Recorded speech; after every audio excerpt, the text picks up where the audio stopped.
Hi everyone, welcome to Crunch of Science. Today we read about the class 8 science chapter number 1 crop production and management. The chapter name is crop productions and management. In this chapter we read about the several topics. First topics is introduction, second types of crops, third agricultural practice, preparation of soil, sowing, addition of manure and fertilizer, irrigation, harvesting, storage, and the fourth number topic is animal husbandry. Before going to these topics, first we know some basic things about this chapter. First we know how human becomes farmers. Okay, but human began as hunters and gatherers. They used to hunt for animals and gather food from plants and their various parts. Around 11,500 years ago, they gradually realized that they could grow plants and that can in turn provide them food. Thus, they become farmers. हमें पता है बहुत साल पहले क्या होता था, human जो थे वो हंटर एंड गैदर्स थे. वो कुछ जगह पर रहते थे, एनिमल्स को हंट करते थे.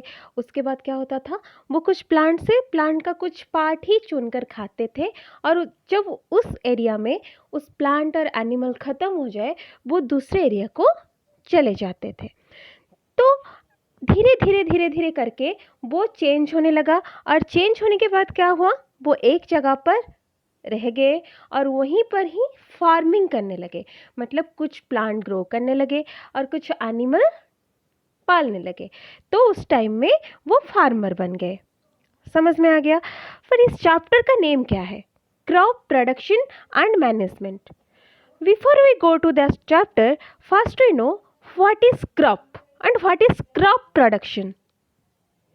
क्रॉप प्रोडक्शन क्या है, क्रॉप क्या है और वो कैसे मैनेजमेंट होता है, हम तक कैसे पहुंचता है वो क्रॉप, उस बारे में हम पहले जानेंगे. उसके बाद हम उसके चैप्टर में जाएंगे. समझ में आ गया. Before that we know about the agriculture. What is agriculture? Okay, what is the topic?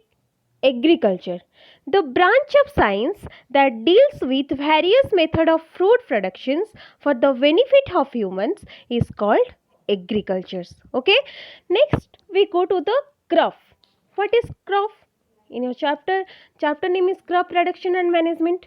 We know that crop word. Okay, तो पहले हम जानते हैं crop क्या है. एक लार्ज नंबर ऑफ प्लांट, एक जैसा बहुत सारे प्लांट. मतलब एक जैसा बहुत सारे प्लांट का मतलब वीट का अलग है, पैडी का अलग है, उसको लेकर हम बनाएंगे, ऐसा नहीं है. पैडी का एक जैसा प्लांट वो एक लार्ज नंबर ऑफ एरिया में क्या होगा, ग्रोन किया जाएगा. तो हम इसको क्या बोलेंगे, क्रॉप बोलेंगे. तो जब वो ग्रोन किया जाएगा एक बड़ा सा एरिया में, तब हम इसको क्या बोलेंगे, क्रॉप बोलेंगे. A crop can be define as a large number of one kind of plant grown together at one place. Okay, तो इसमें हम जानते हैं हम क्रॉप प्रोडक्शन क्यों करते हैं. हमें तो खाना चाहिए. खाना हमें क्यों चाहिए? एनर्जी के लिए तो खाना चाहिए ना. तो human requires food for their survivals and energy obtain from the food is used for the various metabolic activities as respirations. हमें जो भी करना है, हमें वन डे में हम जो भी काम करते हैं उस काम के लिए हमें एनर्जी रिक्वायरमेंट होता है. और वो एनर्जी कहाँ से आता है? फूड से आता है. और वो फूड कहाँ से आता है? एग्रीकल्चर से तो आता है. वो चाहे एनिमल की हो, वो चाहे क्रॉप्स की हो. तो ये सारे जो फूड होता है वो हमारे तक कैसे आता है, कौन कौन लाता है और किस प्रोसेस में आता है, इसको जानने के लिए हम ये चैप्टर पढ़ेंगे. समझ में आ गया.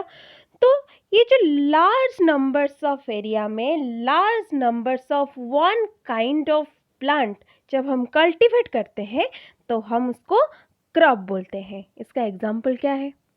वीट है, राइस है, सेरियल है, वेजिटेबल्स है, फ्रूट है.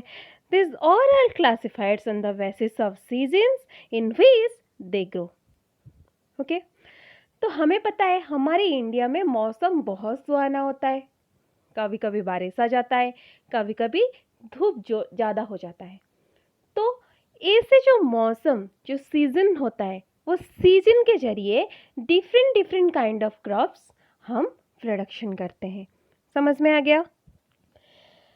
अभी हम पढ़ेंगे टाइप्स ऑफ क्रॉप्स। क्रॉप्स कितने टाइप्स का है और क्या क्या है, उसका जो एग्जाम्पल्स है वो भी हम इस टॉपिक में डिसाइड करेंगे कि क्या क्या हम एग्जाम्पल्स उसको दे सकते हैं। देखते हैं कौन सा टाइप का कितना टाइप्स का क्रॉप्स है। Crops are generally three types, but in your books this is two types.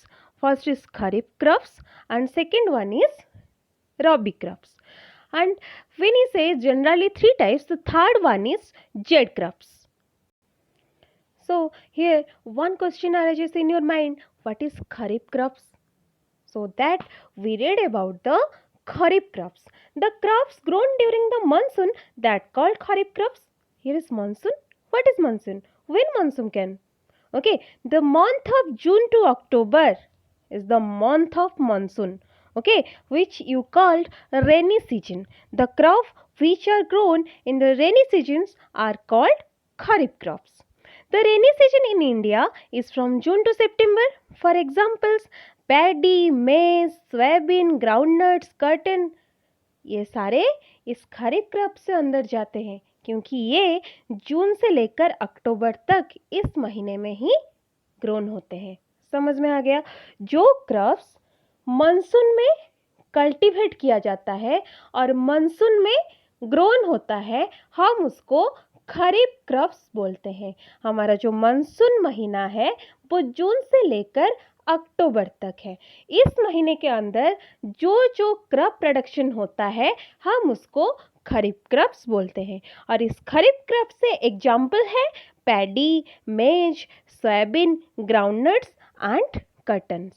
These all are the examples of kharif crops. After the kharif crops, we read about the rabi crops. Here one question arises in your mind. Ma'am, what is rabi crops? Rabi crops, the crops grown in winter season, that's called the rabi crops. जो crops winter season में grown होता है और production होता है हम उसको क्या बोलते हैं? रबी क्रॉप्स बोलते हैं। हमारे इंडिया में इन बिटवीन नवंबर टू अप्रैल और अक्टूबर टू मार्च ये वाला जो मंथ होता है, ये वाला जो डेज होता है वो विंटर डेज होता है। इस टाइम में जो भी क्रॉप प्रोडक्शन होता है उसको हम क्या बोलते हैं? खरीफ क्रॉप्स बोलते हैं। जैसे कि क्या हो गया? जैसे कि हमारा वीट हो गया, ग्राम्स हो गया, मस्टर्ड हो गया, फीज हो गया, this all are the rabi crops. Okay, in generally I said that three crops present in our Indian cultivations. The third number crops is jade crops. So this includes crops that are grown from March to June. Okay, March to June जो crops in between the month मार्च से जून तक इन days में क्या किया जाता है? Cultivate किया जाता है। हम उसको क्या बोलते हैं? जेड क्रॉप्स बोलते हैं। समझ में आ गया? जैसे कि अभी मार्च से लेकर जून तक जो भी सारे क्रॉप्स कल्टीवेट किया जाएंगे हम उसको खाते हैं। क्यों क्यों क्यों खाते हैं? क्योंकि इस टाइम में जो क्रॉप्स कल्टीवेट किया जाता है उसमें वाटर जो होता है, वाटर का लेवल बहुत ज़्यादा होता है। जैसे कि इसका एग्जाम्पल क्या हो सकता है? वाटरमेलन हो सकता है, कुकुम्बर हो सकता है। These crops are called zaid crops. Okay, after the types of crops we read about cultivation of crops include various agricultural practice. First number is preparation of soil. Before going to the preparation of soil, we know that what is agricultural practice. Agricultural practice क्या है? जब हम कुछ crop हो कि plant हो हम उसे फार्म करते हैं और कल्टीवेट करते हैं, उसमें कुछ प्रोसेस देकर हम उसको कल्टीवेट करते हैं। समझ में आया? वो जो प्रोसेस होता है उसको हम क्या बोलते हैं? एग्रीकल्चरल प्रैक्टिस बोलते हैं। The basic activities perform by a farmer in an field to grow a crop are called agricultural practice. Okay, preparation of soil. The preparation of soil is the first step before growing a crop. जब हम crop cultivation के लिए जाते हैं तो जो preparation of soil है वो फास्ट स्टेप बनता है. Turning the soil important because it is लूजन the soils. Loose soils allows the root to breathe easily even when the root is deep into the soil. Earthworm and the other microbes present in the soil help loosen the soils and are called friend of the farmer. क्या होता है जब हम turn करते हैं soil को, जब हम कल्टीवेशन के लिए रेडी करते हैं सॉइल को, तो वो क्या होता है, पहले हमें वो सॉइल को लूजन करना पड़ता है. क्यों लूजन करें? हमें ऐसे लूजन ना करके भी तो हम प्लांट ग्रो कर सकते हैं ना. हाँ, कर सकते हैं, पर ये जो लूजन सॉइल है वो इजीली रूट्स को ब्रेथ करने में हेल्प करता है. क्योंकि जब एक लूजन, आप ड्रेस पहनते हो कि नहीं, जो ड्रेस पहनते हो वो बहुत ज़्यादा टाइट अगर वो ड्रेस होगा तो ब्रीदिंग प्रॉब्लम आपको हो जाएगा, आप ठीक से ब्रीदिंग नहीं कर पाओगे. तो इसीलिए क्या करना पड़ता है, जब लूज ड्रेस पहनते हो तो आप एज मच एज कंफर्टेबल रहते हो. तो इसीलिए जब अगर एक सॉइल में हम लूजन ना करके, उसको टर्न ना करके उसमें ही कल्टीवेशन स्टार्ट कर दे तो प्लांट क्या हो जाएगा, कुछ टाइम के लिए तो जिंदा रहेगा, उसके बाद क्या हो जाएगा, वो मर जाएगा. तो इसीलिए उसका जो रूट है वो इजीली ब्रीथ कर सकता है लूजन सॉइल में. तो सॉइल में कौन कौन रहते हैं? मैं और तुम रहते हैं? नहीं, ऐसा नहीं है. वो अर्थवर्म रहते हैं और बहुत सारे माइक्रोब्स रहते हैं जो कि हेल्प करते हैं रूट्स को और प्लांट्स को बढ़ने में. तो उसको हम क्या बोलते हैं? Friends of the farmer. They also add humus in the soil. वो ह्यूमस भी ऐड करते हैं जब वो मर जाते हैं. जब एक जीव मर जाता है, वो जीव हो, वो प्लांट हो, बहुत सारी चीज़ जब मर जाता है हम उसका कहाँ पर दफनाते हैं? सॉइल में तो दफनाते हैं. और वो जो सॉइल में दफनाते हैं वो क्या होता है, ह्यूमस बन के पैदा होता है. तो वो भी हेल्प करता है प्लांट को ग्रो करने के लिए. तो इससे हमें क्या पता चला, जब हम सॉइल को लूजनिंग करते हैं तो वो क्या होता है, वो पहला स्टेप होता है क्रॉप प्रोडक्शन का. लूजनिंग मतलब क्या, हम 1 किलोमीटर तक लूजनिंग करते हैं? नहीं, कुछ सेंटीमीटर तक ही लूजनिंग करते हैं. जिसमें क्या होता है, वो माइक्रोब्स प्रेजेंट होते हैं, अर्थवर्म प्रेजेंट होते हैं और वो ह्यूमस बढ़ा देता है सॉइल का, उससे न्यूट्रिएंट रिच बना देता है सॉइल को. समझ में आ गया? इससे क्या होता है, इट्स बहुत सारे वो ब्रीदिंग, वो जो प्लांट रूट है वो ज़्यादा अच्छे से ब्रीथ कर सकता है. और तुम जब अच्छे से ब्रीथ कर सकते हो, क्या होता है, तुम बहुत अच्छे से जब ब्रीथ कर सकते हो तो as much as comfortable feel करते हो, तो उस टाइम में प्लांट भी कंफर्टेबल फील करता है. तो it is a very important for the cultivation of the crops. ये जो लूजनिंग होता है, हम ड्रेस जब टाइट हो जाते हैं उसे क्या करते हैं, थोड़ा ढीला करने के लिए उसको क्या करते हैं, उसको टेलर के पास ले जाते हैं. तो वो क्या करता है, उसका जो धागा है वो खोल देता है. तो ये क्या होता है, हम मिट्टी का तो धागा नहीं खोल सकते, तो कैसे उसको लूजनिंग कैसे करते हैं? वो जो लूजनिंग प्रोसेस है, जो टर्निंग प्रोसेस है, तो उसको हम क्या बोलते हैं, प्लॉगिंग बोलते हैं और टीलिंग बोलते हैं. क्या बोलते हैं? The process of loosening and turning of soils is called ploughing और tilling. This could be done with the help of plough, hoe and the cultivators. Okay, this is the process of ploughing and tilling, and it is the also a process of preparation of soil. After that we read about the seed selection or sowing. Before we go to the sowing point, we read about what is the crumbs. उसमें crumbs क्या है? जब हम tilling और plugging करते हैं उस time में क्या होता है, मैंने बोला मानसून में ही हम जो खरीफ क्रॉप्स करते हैं, क्रॉप्स जो भी सीजन में करो, तो वो जो सॉइल होता है पहले क्या होता है, वो थोड़ा वेट होता है. समझ में आ गया? और जो वेट टाइम में थोड़ा सा तो वेट होगा, वो वेट चाहे हो या ड्राई चाहे हो, उसमें क्या होता है, क्रम्स निकलता है. क्रम्स का मतलब बड़ा जो होता है मिट्टी जैसा, छोटा छोटा जो पत्थर जैसा होता है मिट्टी का, वो निकलता है. हम उसको क्या बोलते हैं, क्रम्स बोलते हैं. द फ्लॉगन फील्ड में have the big pieces of the soil, it's called the crumbs. उस क्रम्स को हम क्या करते हैं, लेवलिंग करते हैं. क्यों लेवलिंग करते हैं? अरे सीड सोइंग के लिए तो लेवलिंग करते हैं. तो वो जो लेवल होता है, लेवलिंग के बाद ही सोइंग स्टार्ट होता है. अभी हम क्या जानेंगे, एग्रीकल्चरल इम्प्लीमेंट्स क्या है. मैंने बोला ये एग्रीकल्चरल इम्प्लीमेंट क्या है, जब प्रिपरेशन ऑफ सॉइल होता है वो चाहे प्लॉग्स हो, वोए हो और कल्टीवेटर के थ्रू ही होता है, जो प्लॉगिंग और टिलिंग होता है। तो ये प्लॉग क्या है, होए क्या है, कल्टीवेटर क्या है, इसमें हम जानेंगे। तो प्लॉग क्या है, and this is being used since ancient time for tilling the soils, adding fertilizer to the crops, removing the weeds, scourings of the soil। तो ये क्या किया जाता था पहले ज़माने में, ये यूज़ होता था। किसके लिए यूज़ होता है, टिलिंग और प्लॉगिंग के लिए यूज़ होता था। ये ट्रायंगुलर आयरन स्ट्रिप्स होता था, उसको हम क्या बोलते हैं, प्लॉक्सेयर्स बोलते हैं। The part of the ploughs is a long wood which is called ploughshares. तो इसमें क्या होता है, जो प्लॉक्सेयर होता है वो एक आयरन का होता है, उसमें एक लाठी जैसा लगता है, उसको हम क्या बोलते हैं, प्लॉक्साट वो बोलते हैं। तो ये जो होता था वो एंशिएंट टाइम में होता था, अब नहीं है। कहीं कहीं बहुत पुराने विलेज में ये दिखाई देता है, जब लोग बूल को लेकर क्या करते हैं, उसमें खेती करते हैं, तो इस टाइम में ये प्लॉग दिखाई देता है। उसके बाद हम देखेंगे होए क्या है। It is a simple tool which is used for removing weeds and for the loosening the soil। ये weeds को क्या करने के लिए, weeds को रिमूव करने के लिए और soil को loosening करने के लिए यूज़ होता था।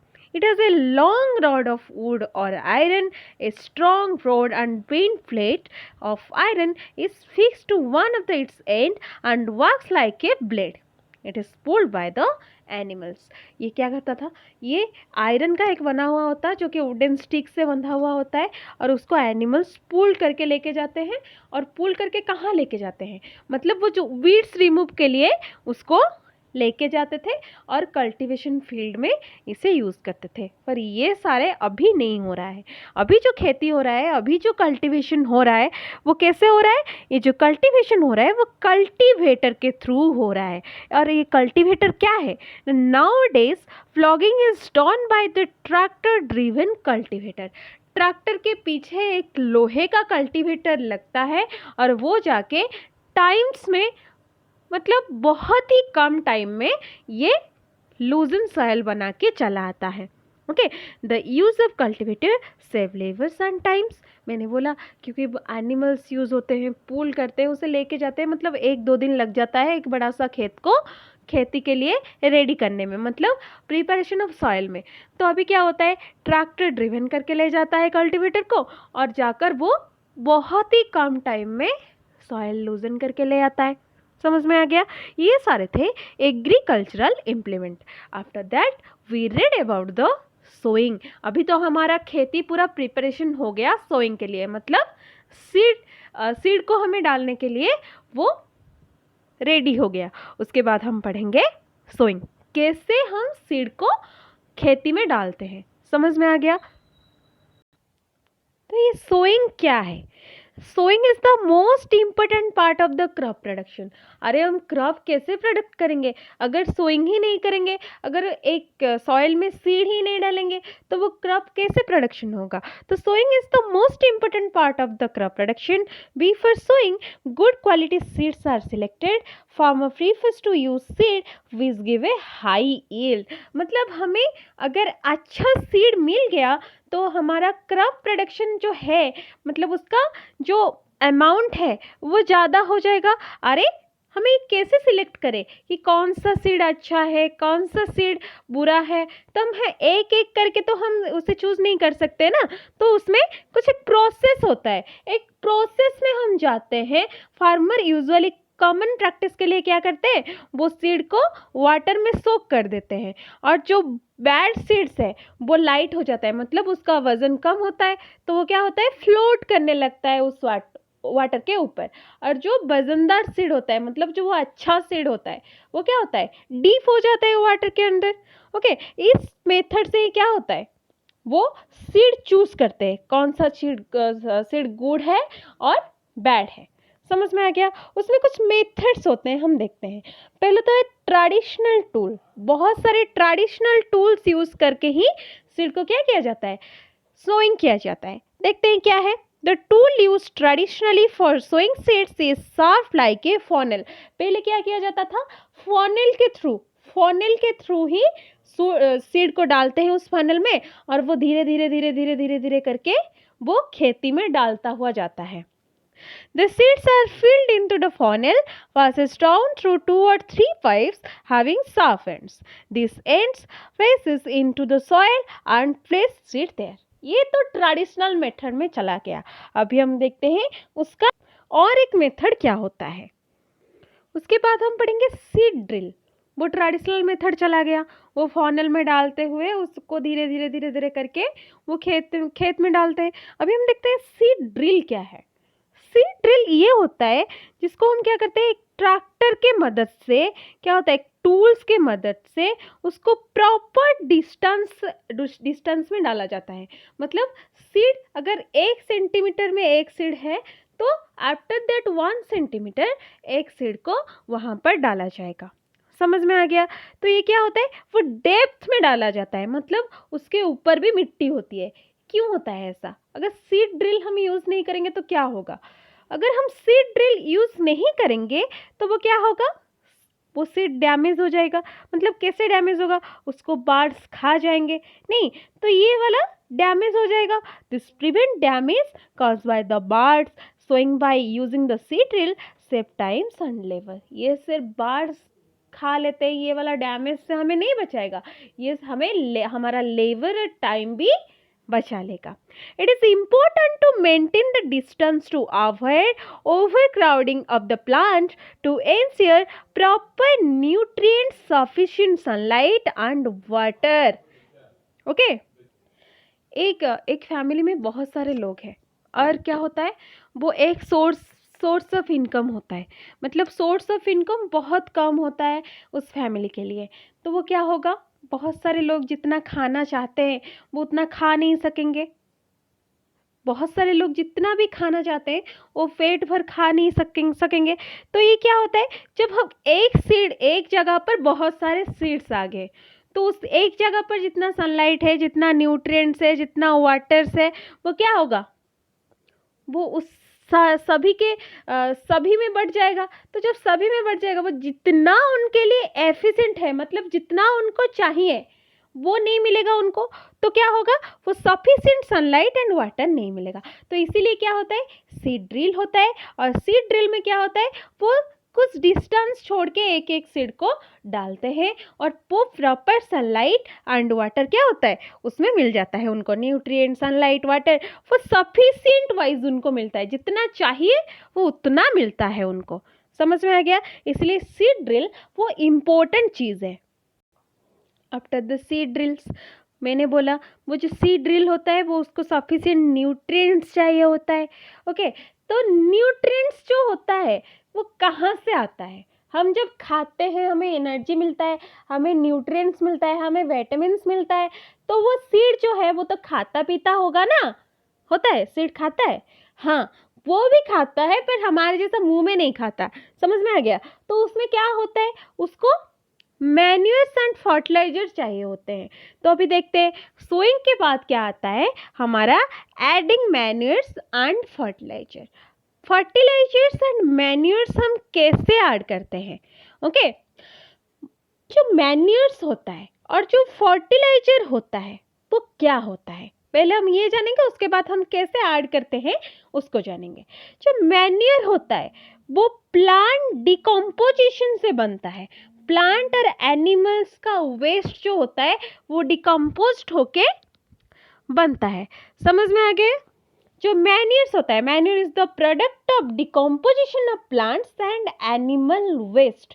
वो animal and plant waste decomposed होके ही वो क्या बनता है, मैन्यूर बनता है. पर जो फर्टिलाइजर है वो फर्टिलाइजर कैसे बनता है, जो fertilizers are chemical compound consisting of particular plant nutrients and are produced commercially.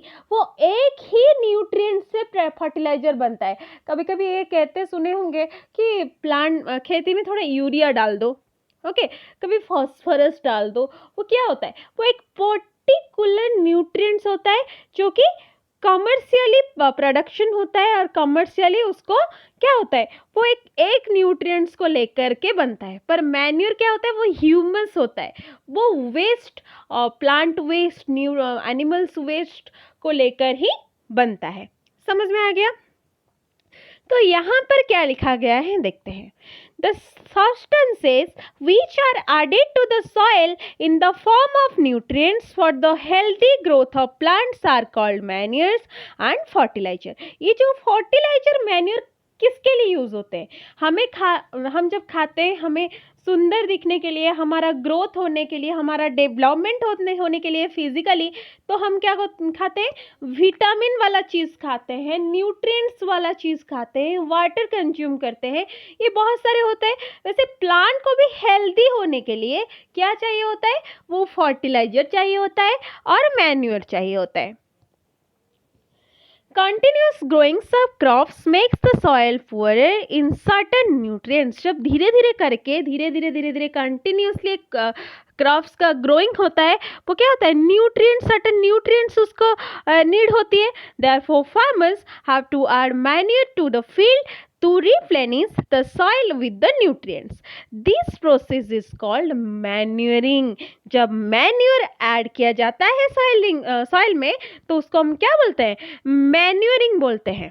Okay, तो improper of insufficient manuring result in weak plants. जब उसमें विटामिन ही नहीं होगी, जब उसमें न्यूट्रिएंट्स भी नहीं होंगे, तो वो क्या हो जाएगा? पुअर प्लांट्स, वीक प्लांट्स दिखाई देगा। समझ में आ गया? Farmer dumps plants and animal wastes in the fields at open places and allow it to decompose. The decomposition of causes by the some microorganisms. The decomposed matter is used as organic manure। समझ में आ गया? ये organic manure क्या है? जब plant and animal waste use होता है, डिकम्पोजिशन होता है, तो कहाँ पर यूज होता है? वो खेती में ही होता है। समझ में आ गया? कुछ माइक्रो ऑर्गेनिज्म जो है उसको डिकम्पोज करते हैं और डिकम्पोज करके उसको मैन्योर बना देते हैं। हम उसको क्या बोलते हैं? ऑर्गेनिक मैन्योर बोलते हैं। समझ में आया? तो मैंने पहले बोला था कि मैन्योर क्या है? जो प्लांट एंड एनिमल का वेस्ट डिकम्पोजिशन से बनता है। तो उसके बाद मैंने बोला था फर्टिलाइजर क्या है? जो फर्टिलाइजर है वो केमिकल सब्सटेंसेस और केमिकल कंपाउंड्स है। तो here fertilizer are chemical substances which are rich in a particular nutrients. एक पर्टिकुलर न्यूट्रिएंट से कौन क्या बनता है? फर्टिलाइजर बनता है। जैसे fertilizer are produced in factories. Some examples of fertilizers are urea, ammonium sulphate, super phosphate, potash, NPK। NPK means nitrogen, phosphorus and potassium। But excessive use of fertilizers has made the soil less fertile। Fertilizers have also become a source of water pollution। बहुत सारा अगर हम fertiliser एक field में use कर लेंगे तो वो क्या होगा? वो जो सॉइल है इनफर्टाइल बन जाएगा, वो लेस फर्टाइल बन जाएगा। और जो लेस फर्टाइल बनता है तो क्या होता है? उसमें क्रॉप प्रोडक्शन का जो अमाउंट ऑफ क्रॉप प्रोडक्शन वो कम हो जाता है। और एक भी उसका डीमेरिट है। अगर क्या होता है, जैसे कि पैडी जो होता है, वो पैडी क्रॉप्स जो होता है, उस टाइम में क्या होता है? वो जो खेती में पानी रहता है, उस टाइम में हम क्या करेंगे? फर्टिलाइजर यूज़ करेंगे। और जो पानी होता है, हमें पता है पानी बह जाता है, और वो बह के कहाँ पर जाएगा? नाली में जाएगा। और वो नाली का पानी कहाँ पर जाएगा? नदी में जाएगा। और जो बहकर जो पानी, वो फर्टिलाइजर का पानी जब नाली में गया, वो नाली का पानी को भी क्या कर दिया? वो पल्यूटेड कर दिया। उसके बाद वो नाली का पानी नदी में चला गया, वो नदी का पानी को भी पल्यूटेड कर दिया। तो ये फर्टिलाइजर क्या होता है? एक इनडायरेक्टली सोर्स होता है और डायरेक्टली सोर्स भी होता है वाटर पॉल्यूशन का। समझ में आ गया? The another method of replenishing the soil is nutrients is through the crop rotations। समझ में आया? तो अभी हम देखेंगे, हमने देखा कि फर्टिलाइजर का डीमेरिट क्या होता है, मेरिट क्या होता है, एडवांटेज क्या होता है, डिसएडवांटेज क्या होता है, ये भी देख लिया। तो अभी हम देखेंगे मैन्योर का एडवांटेज क्या है। जो मैन्योर का एडवांटेज क्या है? The organic manure is consider better than the fertilizer. जो फर्टिलाइजर है उससे कहीं ज़्यादा बेटर है organic manure. Okay, It it enhance the water holding capacity of the soil. ये क्या करता है कि जो वाटर होल्डिंग कैपेसिटी है सॉइल का उसको एनहांस कर देता है, मतलब उसको बढ़ा देता है। It makes the soil porous due to which exchange of gases become easy. मैंने बोला था इसमें माइक्रोब्स भी होते हैं। माइक्रोब्स क्या होते हैं, वो डिकम्पोजिशन करते हैं। वो जब डिकम्पोजिशन करते हैं वो सॉइल को क्या करते हैं, मतलब पोरस बना देते हैं, जिसमें क्या होता है गैसेस चेंज जो होता है वो इजी हो जाता है। It increase the numbers of friendly microbes. मैंने बोला था डिकम्पोजिशन से माइक्रोब्स बनते हैं, मतलब माइक्रोब्स ही डिकम्पोजिशन करते हैं। जो माइक्रोब्स डिकम्पोजिशन करते हैं वो मैन्योर ही बनाते हैं, और जो मैन्योर होता है वो मैन्योर में ही माइक्रोब्स रहते हैं। जब वो खेत में डाला जाएगा तो क्या होगा, वो जो मैन्योर्स में जो माइक्रोब्स है वो भी खेत में आ जाएंगे, तो वो क्या करेंगे, वो बढ़ जाएंगे, उनका सॉइल फ्रेंडली जो माइक्रोब्स है उनका नंबर्स बढ़ जाएगा। It improves the texture of the soil. वो सॉइल का टेक्सचर को इम्प्रूव करता है। समझ में आ गया। ये सारे थे एडवांटेज ऑफ मैन्योर। मैन्योर का कोई डिसएडवांटेज नहीं है। कभी कभी ये होता है कि ज़्यादा मैन्योर फर्टिलाइजर डालने से क्या होता है, बहुत सारे जो लेस फर्टाइल हो जाता है सॉइल। पर मैन्योर हम डाल सकते हैं, ज़्यादा डाल सकते हैं, क्योंकि उसमें वो एक मिक्सचर ऑफ न्यूट्रिएंट्स होता है, उसमें बहुत सारे न्यूट्रिएंट्स रहते हैं। पर फर्टिलाइजर क्या होता है, वो एक ही न्यूट्रिएंट्स, पर्टिकुलर एक ही न्यूट्रिएंट्स उसमें रहता है, जिससे क्या होता है वो हम एक ही खाना तो ज़्यादा नहीं खा सकते हैं ना। अगर हमें रोटी खाना है उसमें सब्जी भी हमें खाना है, पर हम रोटी ही खाएंगे सिर्फ, ऐसा तो नहीं हो सकता सिर्फ रोटी ही खाएंगे। तो एक हमें बहुत सारे न्यूट्रिएंट्स की ज़रूरत होते हैं, बहुत सारे विटामिन्स की भी ज़रूरत होती है। इसलिए फर्टिलाइजर जो है उसमें पर्टिकुलर एक ही न्यूट्रिएंट्स रहता है। समझ में आ गया। पर मैन्योर का कोई भी डिसएडवांटेज नहीं होता। उसके बाद हम देखते हैं कौन सा टॉपिक है। उसके बाद है इरिगेशन। इरिगेशन क्या है, जब हम खाना खाते हैं तो सिर्फ क्या हम खाना खाते हैं, पानी नहीं पीते। तो अगर हमें पानी का ज़रूरत पड़ सकता है, उसे वो जो प्लांट्स है, जो क्रॉप्स है, उससे भी तो पानी का ज़रूरत पड़ सकता है कि नहीं। तो water is the most important element for the growth of the plants. जब प्लांट का ग्रोथ आता है, जब सर्वाइवल आता है प्लांट का, तो वाटर भी नीड होता है। समझ में आ गया। तो water is the most important element for the growth of the plant. However different crops require different quantities of water at different time during their growth. जितना पैडी क्या करता है, पैडी जितना पानी नीड करता है, उसमें क्या वाटरमेलन उतना पानी नीड करता है? नहीं। वीट क्या उतना पानी नीड करता है? नहीं। मस्टर्ड क्या उतना पानी नीड करता है? नहीं। वो as comparison to the crops types वो क्या होता है, वाटर नीड पड़ता है और घटता भी है। समझ में आ गया। The supply of water to the crops at different interval is called the irrigation. The time and frequency of irrigation varies from crops to crops, soil to soil and season to season. मैंने बोल दिया कि जो बहुत सारे different types का crop different season में cultivate होते हैं, और उनका एज कंपेरिजन्स उनका वाटर नीड भी वो डिफरेंट होता है। समझ में आ गया। जो भी आपको समझ में नहीं आ रहा है, जो जिसमें आपको डाउट है, वो आप मुझे कमेंट सेक्शन में बता सकते हैं, मैं आपको उसका आंसर दे दूंगी। The first, to maintain the moisture of the soil of the healthy crop growth, fill half to the water regularly. Water also protect the crop of both frost and the hot air current. तो water क्या करेगा, अगर हमें एक moisture soil में लाना है, एक मॉइस्चर बजाय रखना है, तो हमें क्या करना है, हेल्दी क्रॉप्स के लिए टाइम टू टाइम उस प्लांट को और उस सॉइल को, उस फील्ड को हमें वाटर करना है। समझ में आ गया। वाटर क्या करता है, वो क्रॉप को भी प्रोटेक्ट करता है, फ्रॉस्ट को भी प्रोटेक्ट करता है, जो हॉट एयर करंट्स आते हैं उनसे भी प्लांट्स को प्रोटेक्ट करता है। सोर्स ऑफ इरिगेशन, इरिगेशन का सोर्स क्या है? The source of irrigation are well, tubewells, ponds, lakes, river, dams and the canals. Okay, these all are the source of irrigations. After that we know about how many irrigations method are present in your books. Okay, first is the traditional methods and second one is the modern method of the irrigation. First one, the traditional method of irrigation, and second one is the modern method of irrigation. Now we know about what is the traditional method of irrigation, and after that we know about the what is the modern method of irrigations. Okay, traditional method क्या होता है?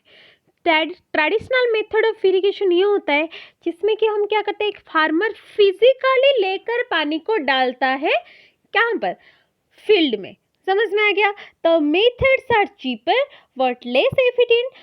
The various traditional ways are moat which is pulley system, chain pumps, नेकली and rahat which is the lever systems. Okay, ये सारे क्या होते हैं, वो ट्रेडिशनल जो मेथड है इरिगेशन का, इस मेथड से इम्प्लीमेंट्स होते हैं. Okay, and it's involve more effort on the farmers, and as these tools use physical force for the purpose of drawing waters. Okay, in case of modern method we use machine or pump to draw water. Okay, तो इसमें क्या हो गया, इसमें एक तो physical हम बहुत इन्वॉल्व हो गए फील्ड में, मतलब बहुत सा ज़्यादा काम हम पर आ गया. ट्रेडिशनल मेथड में हम पानी लेके जाएंगे, एक जगह से दूसरी जगह पर लेके जाएंगे.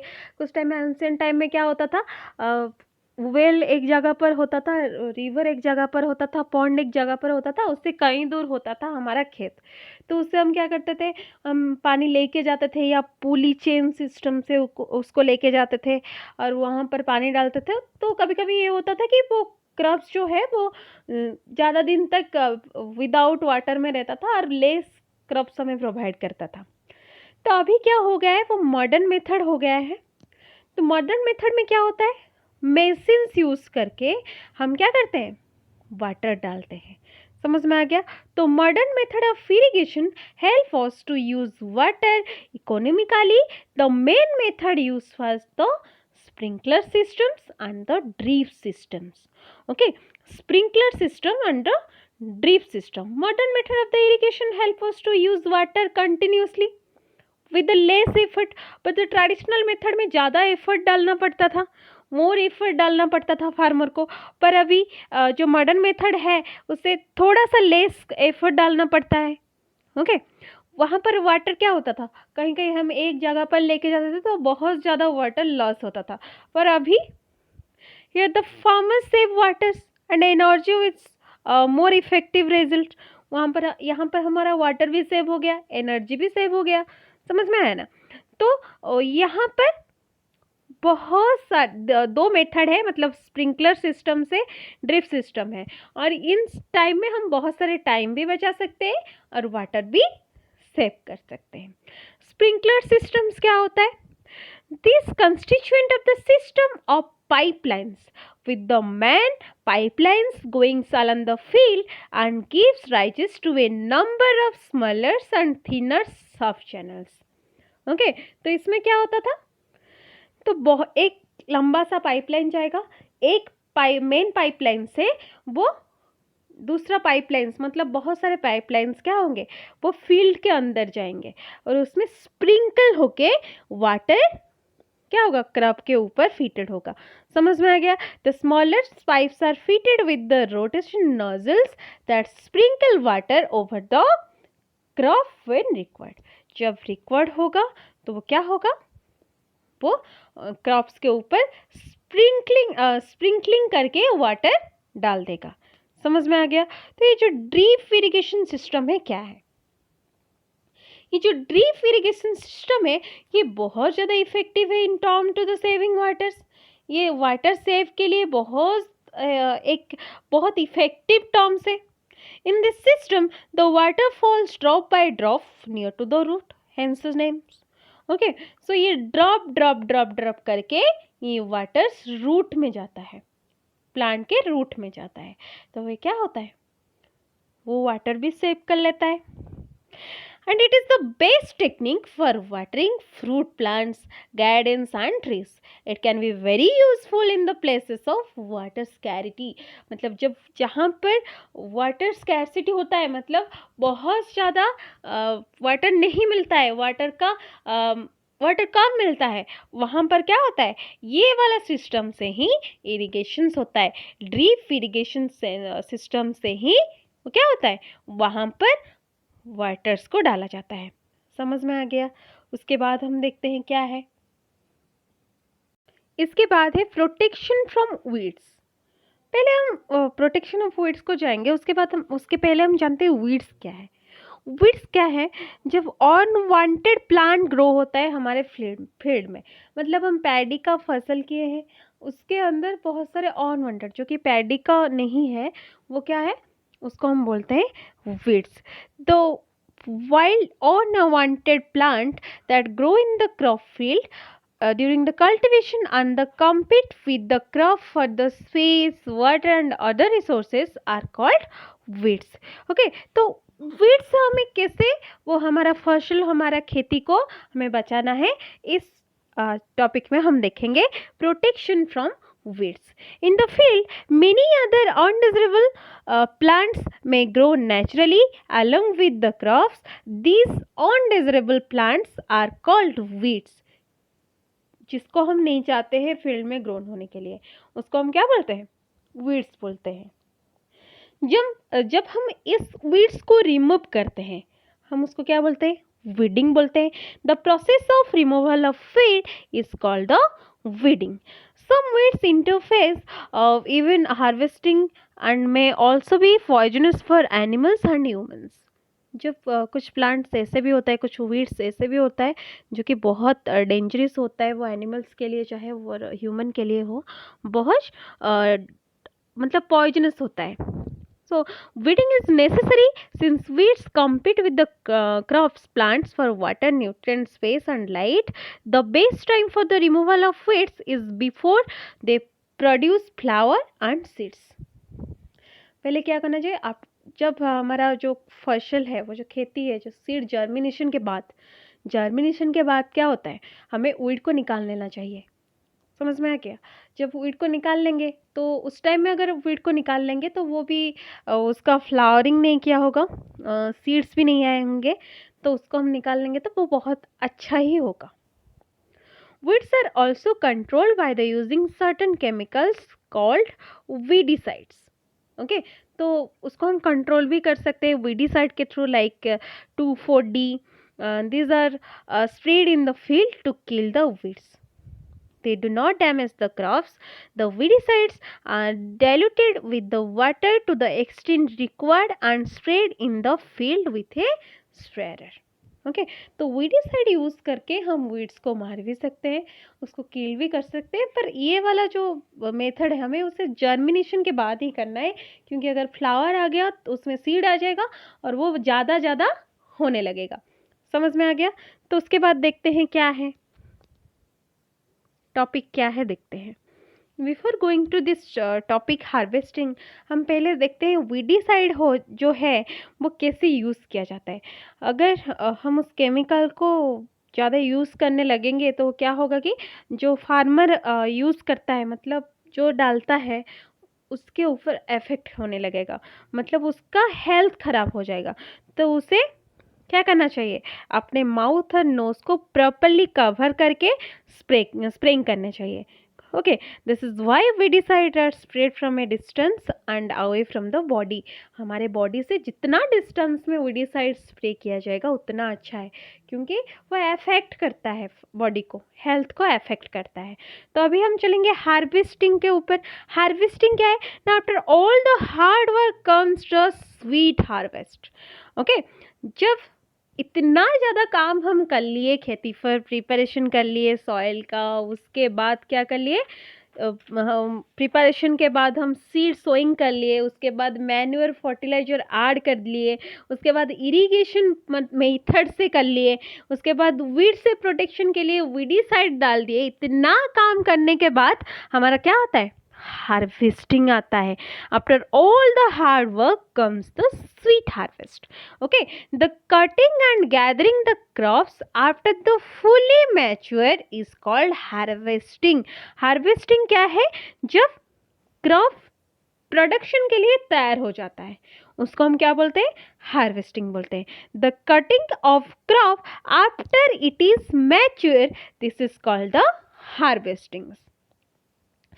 In harvesting, crops are pulled out or cut close to the ground. कभी कभी क्या होता है, जो सीड्स, जो पीज होता है, जो होता है उसको हम क्या करते हैं, वो उखाड़ लेते हैं. और कभी कभी जो पैडी वाला जो चीज़ होता है उसको क्या होता है, उसको काट लेते हैं. सॉइल से, ग्राउंड से हमें काटना पड़ता है.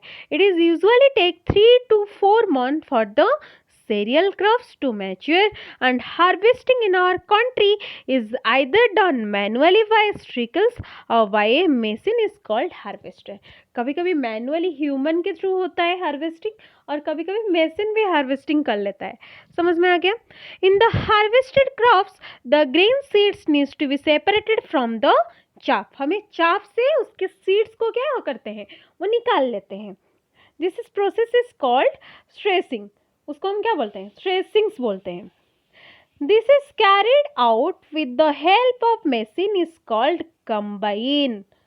वो एक मशीन से ही होता है, उसको हम क्या बोलते हैं? वो थ्रेसिंग जो होता है वो एक मशीन से होता है. उस मशीन को हम क्या बोलते हैं? कंबाइन मशीन बोलते हैं. Fish is in the fact of combine harvesters and the threshers. Okay, farmer with the small holdings of land do not separation of grain and chaff by the winnowing.